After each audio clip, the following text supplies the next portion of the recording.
Hi friends, ನಮಸ್ತೆ. ಪಾಲಕ್ ಮತ್ತು ಮೆಂತ್ಯ ಸೊಪ್ಪು ಚೆಲ್ತಾ ಇದ್ದೀವಿ. ಇದರಲ್ಲಿ 2 ದಿನದ ವ್ಲಾಗ್ ಆಗಿರುತ್ತೆ ಇದು.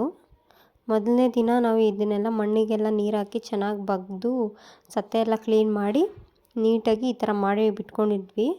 ಅದರ ನೆಕ್ಸ್ಟ್ ಡೇ ಇವಾಗ ನಾವು ಇದನ್ನು ಸ್ವಲ್ಪ ಭಾಗಗಳಾಗಿ ಮಾಡಿಕೊಂಡು ಲೈನ್ ಹಾಕ್ಕೊಂಡು ನಾವಿಲ್ಲಿ ಮೆಂತ್ಯ ಸೊಪ್ಪು ಪಾಲಕ್ ಸೊಪ್ಪನ್ನ ಚೆಲ್ತಾ ಇದ್ದೀವಿ. ಮತ್ತು ಏನಾಗಿದೆ ಅಂದರೆ, ನಾನು ಇದನ್ನು ನೆನ್ನೆ ಕ್ಲೀನ್ ಮಾಡಬೇಕಾದ್ರೆ ಕಾಲುಂಗುರ ನಂದು ಮಿಸ್ಸಾಗಿ ಬಿದ್ದೋಗ್ಬಿಟ್ಟಿದೆ. ನನಗೆ ಗೊತ್ತೇ ಇಲ್ಲ. ಮತ್ತು ಪಾಲಕ್ ಸೊಪ್ಪು ಹಾಕ್ಬಿಟ್ಟಿದ್ವಿ. ಅದಾದಮೇಲೆ ಮತ್ತೆ ನೋಡಿಕೊಂಡು ಹುಡ್ಕೊಂಡು ಮತ್ತೆ ಎತ್ಕೊಂಡ್ವಿ. ನಂಗೆ ಭಯ ಆಗ್ಬಿಟ್ಟಿತ್ತು, ಮಣ್ಣಲ್ಲೇ ಬಿದ್ದಿದೆಯಾ ಅಥವಾ ಹೊರಗಡೆ ಎಲ್ಲರೂ ನಡ್ಕೊಂಡು ಹೋಗ್ಬೇಕಾದ್ರೆ ಬಿದ್ದೋಗ್ಬಿಟ್ಟಿದೆಯಾ ಅಂತ. ಸೊ ಹಂಗೂ ಸಿಕ್ತು ಸದ್ಯ. ಈಗ ನಾವು ಇದನ್ನೆಲ್ಲ ಮತ್ತೆ ಒಂದು ಸ್ವಲ್ಪ ಮಣ್ಣನ್ನು ಮೇಲೆ ಕೆಳಗೆ ಮಾಡಿ ಲೈನ್ ಹಾಕ್ಕೊತಾ ಇದ್ದೀವಿ ಪಾಲಕ್ಗೆ ಮತ್ತು ಮೂಲಂಗಿ ಹಾಕೋಕ್ಕೆ. ಈಗ ನಾನು ಮೂಲಂಗಿ ಸೀಡ್ಸ್ ಹಾಕ್ತಾಯಿದ್ದೀನಿ. ಒಂದೊಂದು ಗುಳೀಲಿ 3-2 ಆ ಥರ ಹಾಕ್ಕೊತಾ ಇದ್ದೀನಿ. 2-3 ಹಾಕೋದ್ರಿಂದ ಯಾವ್ದಾದ್ರು ಒಂದು ಸೀಡ್ಸ್ ಆದರೂ ಅದು ನಮಗೆ ಮೂಲಂಗಿ ಆಗಿ ಬರುತ್ತೆ. ಸೊ ಅದರಿಂದ ಜಾಸ್ತಿ ಹಾಕ್ಬಾರ್ದು ಮತ್ತು ಚೆಲ್ಲಬಾರ್ದು. ಚೆಲ್ಲಿದ್ರೂ ಸಹ ಅಷ್ಟಾಗಿ ಅಂದರೆ ಒತ್ತೊತ್ತಾಗ್ಬಿಟ್ರೆ ಸ್ವಲ್ಪ ಚೆನ್ನಾಗಿ ಬರಲ್ಲ ಗಿಡಗಳು. ಅದಕ್ಕೋಸ್ಕರ ಒಂದೊಂದು ಗುಳೀಲಿ 2-3 ಬೀಜಗಳು ಹಾಕ್ತಾಯಿದ್ದೀನಿ ನಾನು. ಇವಾಗ ಹಾಕಿದ್ಮೇಲೆ ಸ್ವಲ್ಪ ಮಣ್ಣು ನನಗೆ ಕೈಯಲ್ಲಿ ಮೇಲೆ ಮಣ್ಣು ಥರ ಮುಚ್ತಾ ಇದ್ದೀನಿ. ಏಕೆಂದರೆ ಅದು ಗಿಡ ಬರಬೇಕಲ್ವ, ಅದಕ್ಕೋಸ್ಕರ ಈ ಥರ ಮುಚ್ಕೊತಿದ್ದೀನಿ ಪೂರ್ತಿಯಾಗಿ. ನೀಟಾಗಿ ನಾನು 5-6 ಲೈನ್ ಹಾಕಿದ್ದೀನಿ. 5-6 ಲೈನೂ ಸಹ ಈ ಥರ ನೀಟಾಗಿ ಮಣ್ಣು ಹಾಕಿ ಮುಚ್ಕೊತಾ ಇದ್ದೀನಿ ಎಲ್ಲ ಪೂರ್ತಿಯಾಗಿ. ಆಮೇಲೆ ಸ್ವಲ್ಪ ನೀರನ್ನ ಸ್ವಲ್ಪನೇ ಚುಮ್ಕಿಸ್ಬೇಕಾಗುತ್ತೆ. ಮತ್ತು ನಮ್ಮ ಅಮ್ಮನಿಗೆ ಯಾರೋ ಇಲ್ಲಿರೋರು ಅಸ್ಸಾಮ್ದು ಮೂಲಂಗಿ ಮತ್ತು ಮೆಣಸಿನ್ಕಾಯಿದು ಬೀಜ ಕೊಟ್ಟಿದ್ರಂತೆ. ಸೊ ಅದನ್ನು ನಮ್ಮಮ್ಮ ಒಂದೇ ಕಡೆ ಚೆಲ್ಬಿಟ್ಟಿದ್ದಾರೆ. ಅಂದರೆ ಇದನ್ನು ಬೇರೆ ಕಡೆಗೆ ಸಿಂಗಲ್ ಗಿಡ ಹಾಕೋಣ ಅಂತ ಹೇಳ್ಬಿಟ್ಟು. ನೋಡಿ ಫ್ರೆಂಡ್ಸ್, ಈ ಥರ ಬಂದಿದೆ ಮೂಲಂಗಿ ಮತ್ತು ಮೆಣಸಿನ್ಕಾಯಿ. ಮೂಲಂಗಿ ಬಂದು ಕೆಂಪು ಕಲರ್ ಕ್ಯಾರೆಟ್ ಬರುತ್ತಲ್ಲ ನಮ್ಮ ಕಡೆ, ಆ ಥರನೇ ಬರುತ್ತಂತೆ ಇದು ಮೂಲಂಗಿ. ಬಿಟ್ಮೇಲೆ ನಾನು ತೋರಿಸ್ತೀನಿ. ಇದು ಬರುತ್ತಾ ಬರಲ್ವೋ ನನಗೆ ಗೊತ್ತಿಲ್ಲ. ಇದು ಫಸ್ಟ್ ಟೈಮು ನಮ್ಗೆ ಯಾರೋ ಕೊಟ್ಟಿದ್ದು ಅಂತೇಳಿ ನಾವು ಹಾಕಿದ್ದೀವಿ. ಪೂರ್ತಿ ಮೂಲಂಗಿ ನಮ್ದು ಹೆಂಗೆ ಬೆಳ್ಳು ಕಲರ್ ಬರುತ್ತೆ, ಅವ್ರದ್ದು ಕೆಂಪು ಕಲರ್ ಬರುತ್ತಂತೆ ಮೂಲಂಗಿ. ಈಗ ನಾನು ಪಾಲಕ್ ಸೊಪ್ಪು ಚೆಲ್ತಾ ಇದ್ದೀನಿ. ಅದು ಅಷ್ಟೇ, ಈ ಥರ ಲೈನ್ ಮಾಡ್ಕೊಂಡಿದ್ದೀನಿ. ಲೈನ್ ಮಾಡಿಕೊಂಡು ಒಂದೊಂದು ಗುಳಿಗೆ 2-3 ಬೀಜಗಳನ್ನ ಹಾಕ್ಕೊತೀನಿ. ನೋಡಿ, ಹೀಗೆ 2-3 ಬೀಜ ಹಾಕ್ಕೊಂಡು ಸ್ವಲ್ಪ ಮಣ್ಣನ್ನು ಕೈಯಿಂದಲೇ ಅವಾಗೆ ಮಾಡ್ದಾಗೆ ಸ್ವಲ್ಪ ಮಣ್ಣು ಮುಚ್ತೀನಿ.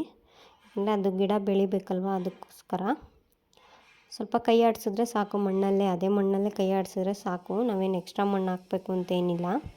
2-3 ಹಾಕ್ಕೊಂಡು ಸೀಡ್ಸು ಮಣ್ಣನ್ನೆಲ್ಲ ಕೈಯಲ್ಲಿ ಆಡಿಸಿ ಅದೇ ಮಣ್ಣಿಂದನೇ ಅದನ್ನೆಲ್ಲ ಮುಚ್ತೀನಿ ನೀಟಾಗಿ. ಪಾಲಕ್ ಮೂಲಂಗಿ ಅದೆಲ್ಲ ಸಿಂಗಲ್ಲಾಗಿ ಈ ಥರ ಒಂದೊಂದು ಗುಳೀಲಿ 2-3 ಸೀಡ್ಸ್ ಹಾಕೋದ್ರಿಂದ ಪಾಲಕ್ ಚೆನ್ನಾಗೂ ಬರುತ್ತೆ ಮತ್ತು ನೀಟಾಗೂ ಕಾಣುತ್ತೆ. ಅಂದರೆ ಜಾಸ್ತಿ ಕಳೆ ಎಲ್ಲ ಇರಲ್ಲ. ಕಳೆ ಇದ್ದರೂ ಬೇಗ ಆರಾಮಾಗಿ ತಗೊಂಬಿಡ್ಬೋದು.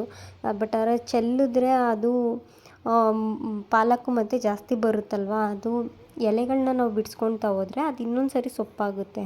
ಅದೇ ನಾವು ಅಕಸ್ಮಾತ್ ಏನಾದ್ರು ಈ ಥರ ಸಿಂಗಲ್ಲಾಗಿ ಹಾಕಿದ್ರೆ ಚೆನ್ನಾಗಿ ಬೆಳೆಯುತ್ತೆ ಪಾಲಕ್ಕು ಮತ್ತು ಮೂಲಂಗಿ ಎಲ್ಲ. ಅದಕ್ಕೋಸ್ಕರ ನಾನು ಈ ಥರ ಸಿಂಗಲ್ಲಾಗಿ ಹಾಕಿದ್ದೀನಿ. ಸ್ವಲ್ಪ ಲೇಟ್ ಆದರೂ ಪರವಾಗಿಲ್ಲ ಅಂತ ಹೇಳ್ಬಿಟ್ಟು ಚೆಲ್ತಾ ಇದ್ದೀವಿ. ಮಣ್ಣಿನ ಸ್ವಲ್ಪ ಮತ್ತೆ ಕದಡ್ಬಿಟ್ಟು ಈಗ ಮೆಂತ್ಯದ್ದು ಕಾಳನ್ನ ಹಾಕ್ತಾಯಿದ್ದೀವಿ. ಮೆಂತ್ಯ ಕಾಳು ಹಾಕ್ಬಿಟ್ಟು ಮತ್ತು ಸೇಮ್ ಅದೇ ಥರನೇ ಸ್ವಲ್ಪ ಮಣ್ಣಲ್ಲಿ ಕೈ ಆಡಿಸಿದ್ರೆ ಅದು ನೀಟಾಗಿ ಮಣ್ಣೆಲ್ಲ ಮಿಕ್ಸ್ ಆಗುತ್ತೆ. ಸೀಡ್ಸು ಮಣ್ಣಲ್ಲಿ ಎಲ್ಲ ಮಿಕ್ಸ್ ಆದಮೇಲೆ ಗಿಡ ಬರೋಕ್ಕೆ ಈಸಿ ಆಗುತ್ತೆ. ಇದನ್ನು ನಾವೇನು ಸಿಂಗಲ್ ಹಾಕ್ತಾಯಿಲ್ಲ. ಈ ಮೆಂತ್ಯ ಸೊಪ್ಪನ್ನು ನಾವು ಮೂಲಂಗಿ ಮತ್ತು ಪಾಲಕ್ ಹಾಕಿದಾಗ ಏನು ಹಂಗೆ ಹಾಕ್ತಾಯಿಲ್ಲ, ಹಾಗೆ ಚೆಲ್ತಾ ಇದ್ದೀವಿ. ಚೆಲ್ಬಿಟ್ಟು ಈಗ 2 ಬದನೆಕಾಯಿ ಗಿಡ ಬಿಟ್ಟಿತ್ತು. ಇದು ಪರ್ಪಲ್ ಕಲರ್ ಬದನೆಕಾಯಿ, ಅಂಗಡಿಗಳಲ್ಲೆಲ್ಲ ಮಾರ್ತಾರಲ್ವ ಆ ಥರ ಬದನೆಕಾಯಿ. ಅದೆರಡು ಗಿಡ ಇತ್ತು, ಅದನ್ನು ಸಹ ಹಾಕ್ತಾಯಿದ್ದೀವಿ. 2 ಗಿಡನೂ ಹಾಕ್ಬಿಟ್ಟು ಸ್ವಲ್ಪ ಗಿಡಗಳಿಗೆ ಸ್ವಲ್ಪ ನೀರು ಹಾಕಬೇಕು. ಗಿಡಗಳಿಗೂ ನೀರು ಹಾಕ್ತೀವಿ. 2 ಗಿಡನೂ ಹಾಕ್ತಾಯಿದ್ದೀವಿ. ನೋಡಿ, ಪಾಲಕ್ಕು ಮೂಲಂಗಿ ಆ ಥರ ಸಿಂಗಲ್ ಹಾಕೋದ್ರಿಂದ ನಮಗೆ ಬಿಡ್ಸೋಕ್ಕೂ ಈಸಿ ಆಗುತ್ತೆ. ಬಟ್ ಆದರೆ ಮೆಂತ್ಯ ಸೊಪ್ಪೆಲ್ಲ ಏನು ಆ ಥರ ಆಗೋಲ್ಲ, ಒಂದೊಂದೇ ಬರುತ್ತಾರಲ್ವ ಅದು ಮತ್ತು ಸಬ್ಸಿಗೆ ಎಲ್ಲ. ಸೊ ಅದರಿಂದ ಏನು ಅದನ್ನ ಚೆಲ್ಲಿದ್ರೆ ಆಗುತ್ತೆ. ಮೆಂತ್ಯ ಸೊಪ್ಪು ಪಾಲಕ್ ಮಾತ್ರ ಸ್ವಲ್ಪ ಅದು ಗುಚ್ಚಿ ಬರೋದ್ರಿಂದ ಸಿಂಗಲ್ಲಾಗಿ ಹಾಕಿದ್ರೇ ಒಳ್ಳೆಯದು. ಮೂಲಂಗಿನೂ ಅಷ್ಟೇ. ಮೂಲಂಗಿ ನಾವು ಸಿಂಗಲ್ ಹಾಕಿದಷ್ಟು ಅದು ಸೈಜು ಸ್ವಲ್ಪ ದೊಡ್ಡದಾಗಿ ಚೆನ್ನಾಗಿ ಬರುತ್ತೆ. ಅದರಿಂದನೇ ಈಗ ಗಿಡಗಳಿಗೆಲ್ಲ ನೀರು ಹಾಕ್ತಾಯಿದ್ದೀವಿ.